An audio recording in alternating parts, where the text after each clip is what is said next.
ভয়ে আতঙ্কে অস্থির হয়ে তারা গুলি করে মারছেন, আর এদিকে সমস্ত জনগণের পাশের নাগরিককে ডান্সটি করে রেখেছেন।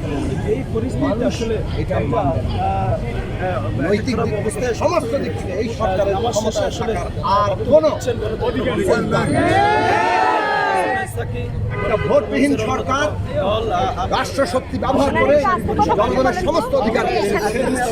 আমরা মনে করি এই সরকারের অবিলম্বে পদত্যাগ করা উচিত এবং বাংলাদেশের জনগণ ন্যায়ের পক্ষে আছে, মুক্তিযুদ্ধের পক্ষে আছে এবং বাংলাদেশের জনগণ আমাদের লাখো কোটি ছাত্র সমাজ তাদের যে স্বতঃস্ফূর্ত আন্দোলন করছে, আমরা সেই আন্দোলনের পাশে আছি, সমর্থনে আছি।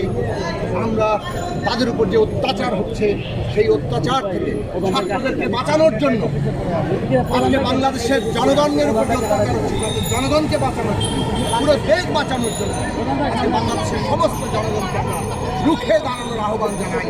এই ফ্যাসিস্ট শাসন, এই অত্যাচারী শাসনের বিরুদ্ধে আমাদের জনগণকে এবং আমাদের ছাত্র সমাজের পাশে দাঁড়াতে। এই নামাজ পড়তে আসে একজন লোককে ধরে নিয়ে গেছে, আপনাদের কাছে কি মনে করেন?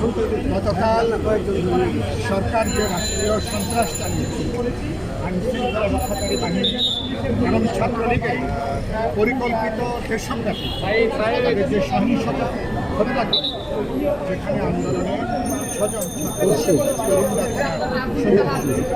আমরা আজকে তাদের প্রতি সম্মান জানাতে, আমরা তাদের জন্য সকাল থেকে আইনশৃঙ্খলা রক্ষাকারী বাহিনী তারা এখানে কোনো উস্কানি ছাড়াই, অর্থাৎ সরকার এবং তারা আমাদেরকে আমরা এখানে বাইরে কানেকশন আপনারা খেয়াল করেছেন গত কয়েক ঘন্টা ধরে মসজিদের গেট পর্যন্ত তারা বন্ধ করে।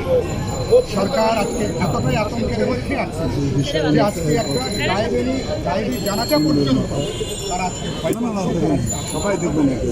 আমরা